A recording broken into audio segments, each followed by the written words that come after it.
Hi y'all, and welcome to CISO Art. Let me share with you an easy way to paint tiger fur and to make it look realistic. I am using acrylic paints, and this finished piece is on a 24 by 30 inch canvas.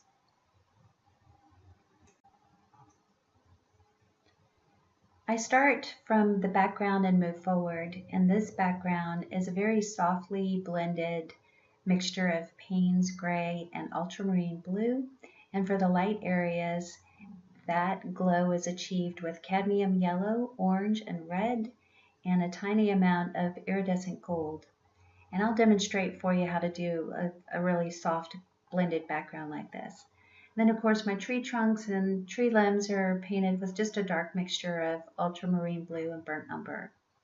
Then I carefully drew in the tigers using a number 2 pencil and start finding the dark areas on the stripes by applying carbon black straight out of the tube.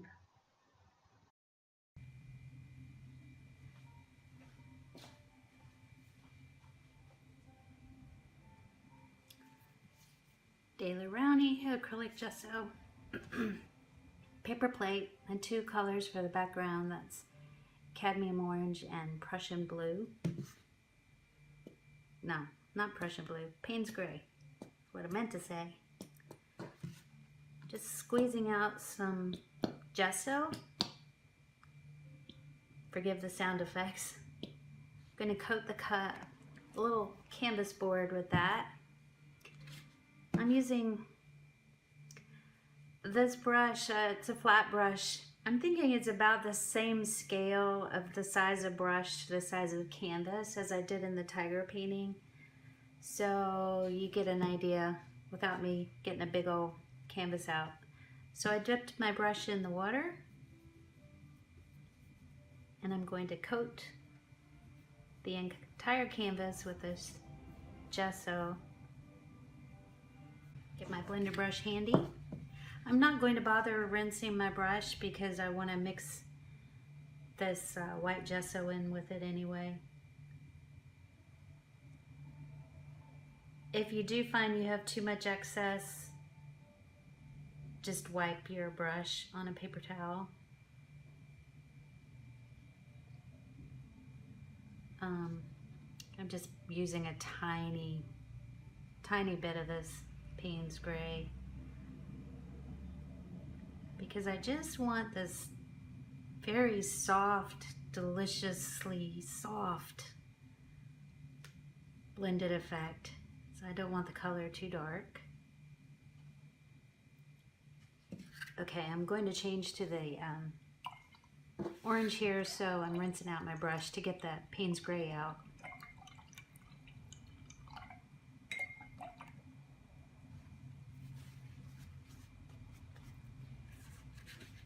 And now just a little corner.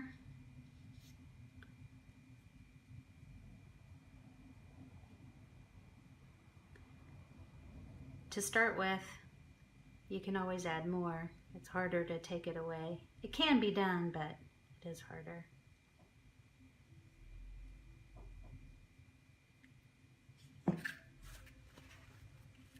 So it's nice and soft in the middle. And I'm going to add some more to these edges.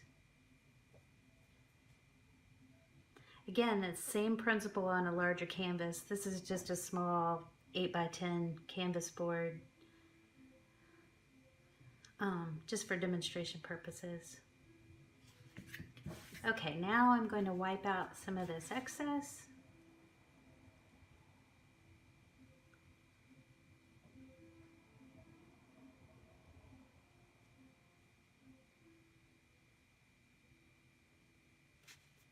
And blend.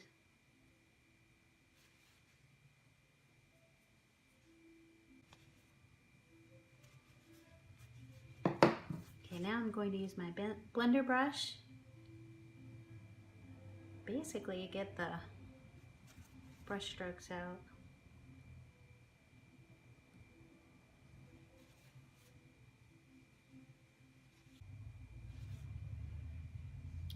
And there it is. Easy as that.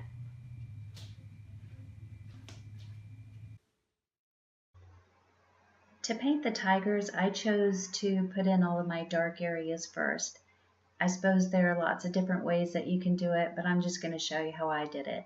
I used carbon black straight out of the tube and a small flat brush and made sure that I followed the contours of the body where there were, angles and dips and bends, and also guarded against making all of my stripes the same width.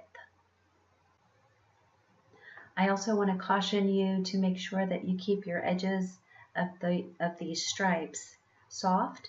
You don't want a hard lip or roll of paint that will be a struggle to merge later on. And here are all the black stripes painted in.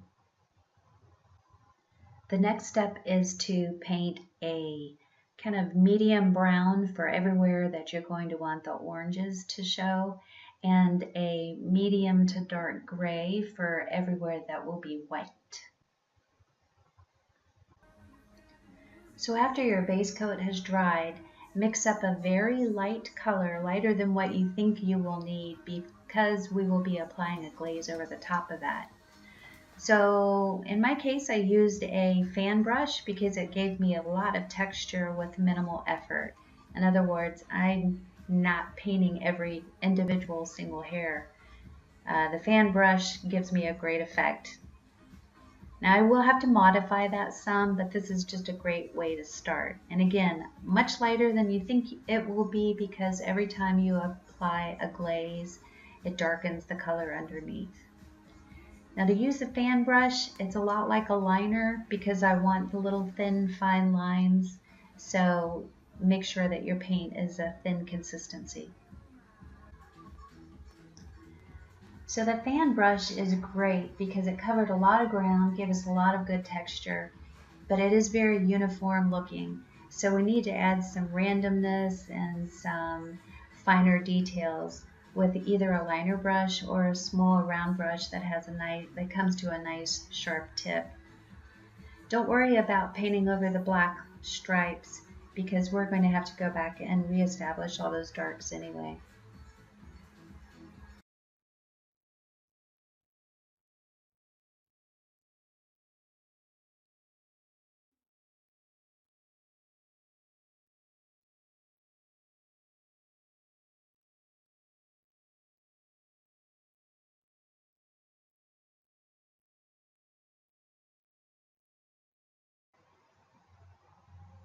See, I'm not worried at all about going over these dark areas.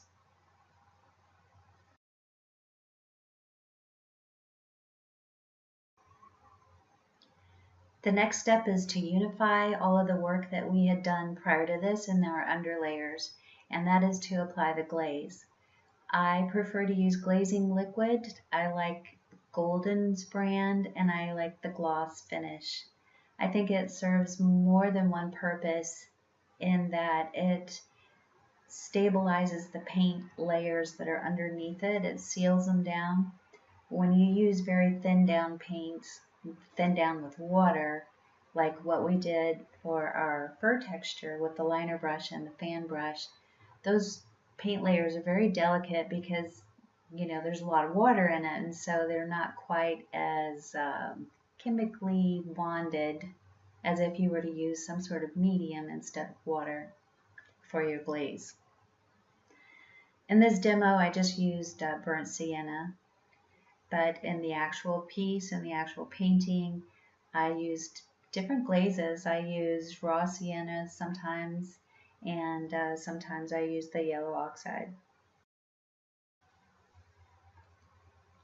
Now in the painting that I did, I actually glazed multiple times because you step back and you realize, oh, this area should be a little lighter or brighter, or this area should be a little darker, or oh, my fur texture needs some adjustments here and there. And so then you make those adjustments and you go back and you glaze over it again. So this is the final step, and that's to go back and put in those dark stripes.